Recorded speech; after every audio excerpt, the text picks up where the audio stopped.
দেখেন, কোনো জিনিস সেরা হওয়ার অনেকগুলো দিক থাকে। এখন সবচেয়ে ইম্পর্টেন্ট হচ্ছে যে আপনি সেটাকে কোন দিক থেকে দেখতেছেন। এখন আপনি যে দিক থেকে দেখতেছেন, অর্থাৎ আপনার আসলে যে দিক থেকে দরকার, সেদিক থেকে যদি জিনিসটা সেরা হয় তাহলেই সেটা সেরা। তো আজকের ভিডিওতে আমরা মূলত আসলে TP-Link-এর দুইটা মডেলের দুইটা রাউটার নিয়ে আলোচনা করব। একটা আর্চার AX23 আর একটা হচ্ছে আর্চার AX53। দুইটা হচ্ছে Wi-Fi 6 এর, বাট দুইটা আলাদা আলাদা স্ট্যান্ডার্ডের। AX23 হচ্ছে Wi-Fi 6 AX1800 স্ট্যান্ডার্ডের, আর 53টা হচ্ছে AX3000 স্ট্যান্ডার্ডের। তো দুইটা নিয়েই হচ্ছে মানুষের মধ্যে হুলস্থুল কনফিউশন। আজকের ভিডিওর মাধ্যমে আপনাদের সেই কনফিউশনগুলোই দূর করার চেষ্টা করব। তো চলেন ভিডিওটা শুরু করা যাক। আপনাদের সাথে আছে মাজহারুল ইসলাম, আর আপনারা দেখছেন TSP মানে টোটাল সলিউশন প্লাস।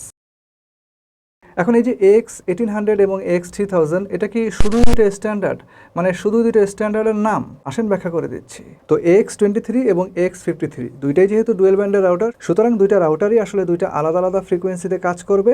একটা হচ্ছে 2.4 GHz, একটা হচ্ছে 5 GHz। তো AX23 যেটা, ওইটা হচ্ছে আপনার AX1800 স্ট্যান্ডার্ডের, সুতরাং এর যে 2.4 GHz ফ্রিকোয়েন্সিটা আছে, এখানে আপনারা পাবেন ম্যাক্সিমাম 574 Mbps এর একটা ব্যান্ডউইথ, আর 5 GHz এ থাকবে 1201 Mbps। অপরদিকে AX53 যেটা, ওখানেও কিন্তু আপনারা দুইটা ফ্রিকোয়েন্সি পাবেন। 2.4 GHz এ আগেরটার মতোই 574 Mbps, বাট 5 GHz এর ক্ষেত্রে আপনারা এখানে হিউজ একটা জাম্প দেখতে পাবেন। এখানে আপনারা যে ব্যান্ডউইথটা পাবেন সেটা আগেরটার পুরোপুরি ডবল, অর্থাৎ 2402 Mbps। এখন এতে করে আপনারা 53 রাউটার থেকে যে সুবিধাটা পাবেন তা হচ্ছে এই রাউটারটা আগেরটার চাইতেও বেশি পরিমাণ ডিভাইস একসঙ্গে অপারেট করতে পারবে। তো এর কারণটা বোঝা খুবই সহজ। AX23 যে রাউটারটা আছে, ওইটা হচ্ছে 5 GHz এর মাধ্যমে একক সময়ে 1200 Mbps ডাটা সর্বোচ্চ ট্রান্সফার করতে সক্ষম। AX53 যেটা, ওইটা পারবে হচ্ছে 2400 Mbps। আর আপনারা তো অবশ্যই জানেন যে ব্যান্ডউইথ যত বড় হবে, ব্যান্ডউইথের সাইজটা যত বড় হবে, তত বেশি পরিমাণ ডাটা আসলে ডিভাইস থেকে রাউটার অথবা রাউটার থেকে ডিভাইসের দিকে ট্রান্সফার হতে পারবে। সো বুঝতেই পারতেছেন যে 53 কেন আসলে AX23 তুলনায় বেশি পরিমাণ ডিভাইস একসঙ্গে হ্যান্ডেল করতে পারবে। যেহেতু সে বেশি পরিমাণ ডিভাইসের ডাটা হ্যান্ডেল করতে পারতেছে, সুতরাং 53 পক্ষে আসলে সম্ভব থিওরিটিক্যালি যে অতিরিক্ত কিছু ডিভাইসের ডাটাও তার ওই ব্যান্ডউইথ দিয়ে ট্রান্সফার করা। বাট এটা হচ্ছে সম্পূর্ণ থিওরিটিক্যাল হিসাব। ইন দ্য রিয়েল লাইফ কোনো রাউটারের পক্ষে আসলে এত বড় ব্যান্ডউইথটা ধরে রাখা পসিবল হয় না। এটা বিভিন্ন ধরনের কারণে অথবা যে কোনো কারণে হোক, এই জিনিসটা কিন্তু কমে আসে। যাই হোক, তারপরও সবকিছু ছেড়ে টুড়ে দিয়ে অন অ্যান অ্যাভারেজ AX23 এর মাধ্যমে 30+ এবং AX53 এর মাধ্যমে 50+ ডিভাইস অপারেট করতে পারাটা উচিত বলে আমি মনে করি। তবে এখানেও বেশ কিছুটা ব্যত্যয় ঘটার সম্ভাবনা আছে। এর কারণ হচ্ছে এই দুইটা রাউটারে একই রকম CPU ব্যবহার করা হয়েছে, যেটা ডুয়েল কোরের 880 MHz এর। অর্থাৎ দুইটা রাউটারেই একই কোর সংখ্যা এবং এদের যে clock speed, data processing rate একদম সেম। এখন দেখেন যে AX23 বেলায় আমি যদি ফুল লোডে চিন্তা করি, তাহলে 5 GHz এর ক্ষেত্রে 1200 Mbps ডাটা ট্রান্সফার করা লাগতেছে। অপরদিকে 53 প্রসেসর এবং তার যে কোর সংখ্যা, ডাটা প্রসেসিং রেট সবকিছু সেম রেখে তাই কিন্তু ফুল লোডে 5 GHz ফ্রিকোয়েন্সিতে 2400 Mbps ডাটা ট্রান্সফার করা লাগতেছে। আচ্ছা, একটু সহজ করে দিই। আপনি ধরেন যে একই পরিমাণ মাল্টিটাস্কিংওয়ালা, একই পরিমাণ ডাটা প্রসেসিং রেটওয়ালা একটা CPU দ্বারা যখন 30টা ডিভাইস অপারেট করবেন, আপনি কি মনে করেন যে ওই 30টা ডিভাইস সরায়া তাকে যদি 50টা ডিভাইস দেওয়া হয়, তাহলে সে একই রকমই পারফরমেন্স দেখাবে?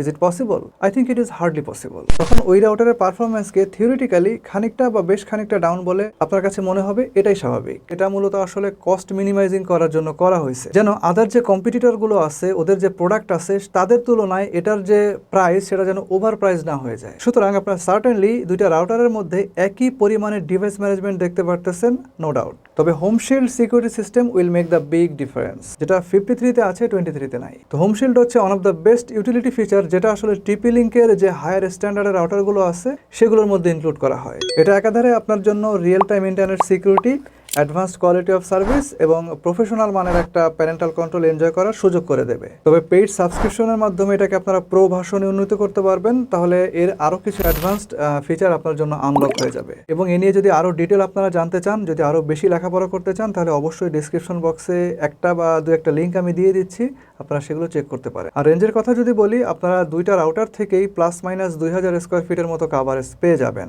চাইলে আর একটু বেশিও পাইতে পারেন। সেজন্য এখানে ওয়ান মেশ নামের বেসিক্যালি একটা দায় সারা ফিচার দেওয়া আছে, প্রায় মেশ নেটওয়ার্ক টাইপের কিছু একটা করে রেঞ্জটাকে আর একটু এক্সটেন্ড করার জন্য। তো ওয়ান মেশকে কেন আমি আসলে দায় সারা ফিচার বললাম, এটা নিয়েও আমার চ্যানেলে অবশ্যই ভিডিও দেওয়া আছে, সেগুলোরও কিছু লিঙ্ক আমি দিয়ে দেবো, আপনারা চাইলে সেগুলো দেখে আসতে পারেন। এবার আসেন যে দাম বিবেচনা করলে কোন রাউটারটা আপনার জন্য সবচাইতে ভ্যালু ফর মানি হবে, সেই বিবেচনায় আসি। AX23 দাম হচ্ছে প্রায় 7000 টাকা, আর 53 দাম হচ্ছে প্রায় 9000 টাকা। সো আই থিঙ্ক যারা প্রাইস এফোর্ড করতে পারবেন তাদের জন্য আসলে 53টা নিলে হয়তো ডিভাইস ক্যাপাসিটি এবং ম্যানেজমেন্টে হালকা কিছু বেটার রেজাল্ট আপনি পাইলেও পাইতে পারেন। তবে এগুলো ছাড়িয়েও আপনার utility feature like home shield, এটা হচ্ছে one of the brightest part of the router. Basically vulnerable cyber সিকিউরিটির এই যুগে যেখানে আসলে 2 সেকেন্ডের কোনো ভরসা নাই, সেখানে হোম শিল্ড একটা দারুণ ভূমিকা পালন করতে পারে বলে আমরা মনে করি। এছাড়াও প্যারেন্টাল কন্ট্রোলের মাধ্যমে আপনারা ইন্টারনেট ব্যবহারকারীর যে টাইম শিডিউল এবং সেখানকার যে কন্টেন্ট সেগুলো ফিল্টার করতে পারবেন, এবং এই বিষয়গুলোর গুরুত্ব যারা ভালো মতো উপলব্ধি করেন তারা অবভিয়াসলি 53কে প্রেফারেবল মনে করবেন।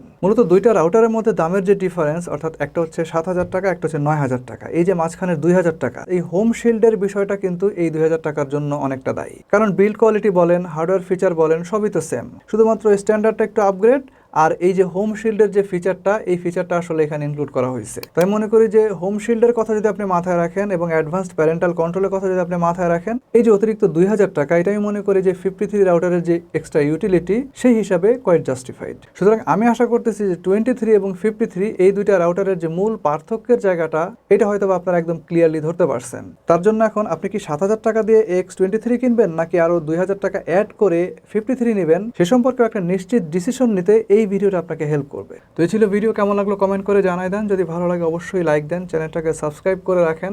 খুব শীঘ্রই আসবো নতুন কোনো ভিডিও নিয়ে, নতুন কোনো রিভিউ নিয়ে। সে পর্যন্ত সবাই ভালো থাকেন, সুস্থ থাকেন। আল্লাহ হাফেজ।